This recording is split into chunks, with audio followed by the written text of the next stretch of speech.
Assalamualaikum warahmatullahi wabarakatuh.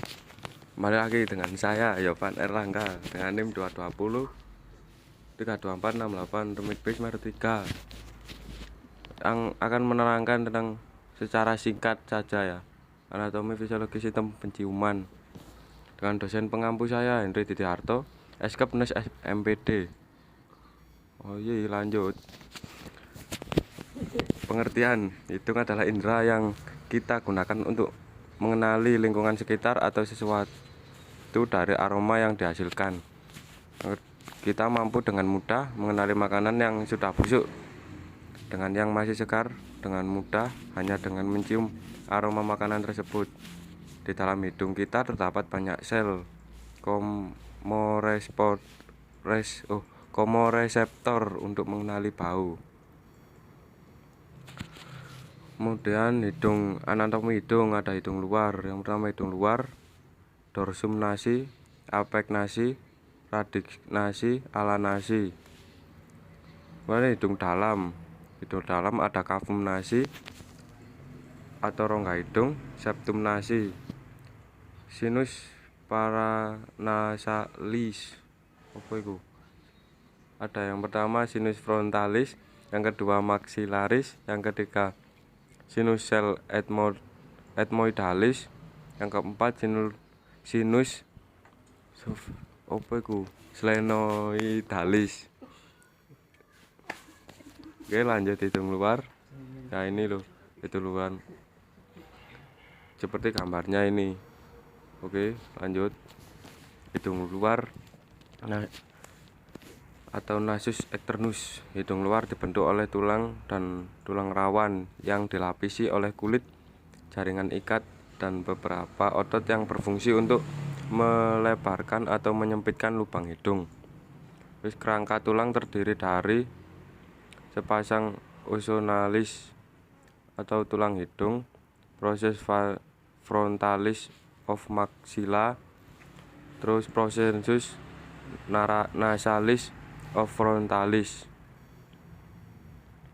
Oke, sedangkan kerangka tulang rawan terdiri dari beberapa pasang tulang rawan yang terletak di bagian bawah hidung, yaitu yang pertama sepasang cartilago nasalis lateralis superior, yang kedua sepasang cartilago nasalis lateralis inferior, yang ketiga beberapa pasang cartilago alar minor, yang keempat tepi anterior cartilago septum nasi. Nah ini contoh gambarnya, jenengan teliti sendiri. Yes, ini contoh hidung dalam, gambarnya seperti ini. Nah ini hidung dalam.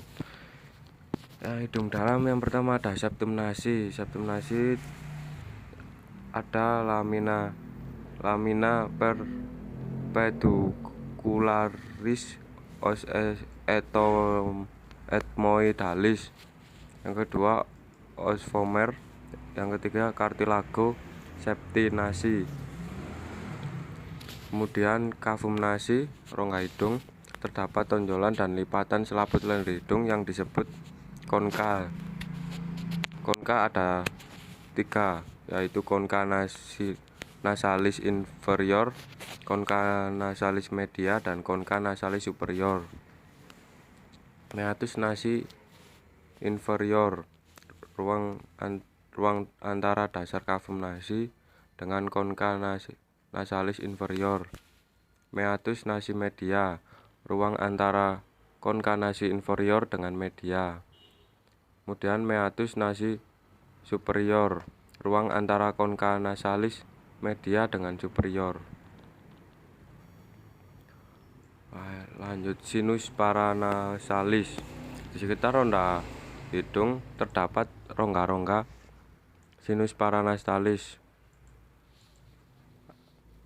Yang pertama sinus frontalis, yang kedua sinus maxillaris, yang ketiga sinus sphenoidalis, yang keempat sinus ethmoidalis. Sinus-sinus ini juga dilapisi selaput lendir seperti hidung, sehingga bila terjadi peradangan maka cairan lendir tidak bisa keluar, akibatnya sinusitis. Nah, ini sinusitis. Seperti ini gambarnya. Oke, kemudian sinus maksilaris tersebar bentuk piramid, terdapat pada korpus maksila, aspek apek ke depan sampai os zygomatikus. Atap dari sinus dibentuk oleh dasar covum orbita.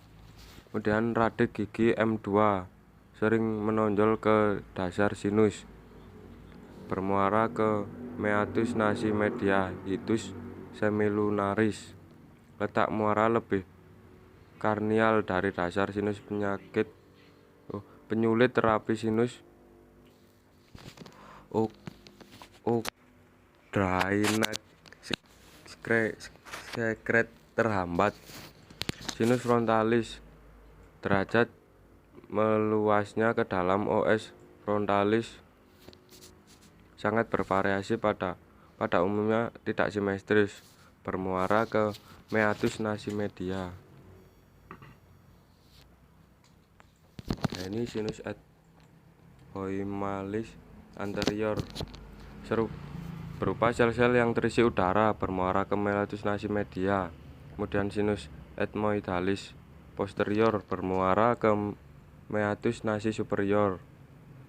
Kemudian sinus sphenoidalis, muara recessus sphenoethmoidale, berbatasan dengan karnial, fossa hypophysis dan sanial opta. Lateral sinus operculus di fossa crani anterior, caudal cavum nasi. Oke, terima kasih, sekian. Itulah penjelasan singkat. Semoga bermanfaat. Assalamualaikum warahmatullahi wabarakatuh. See you next time.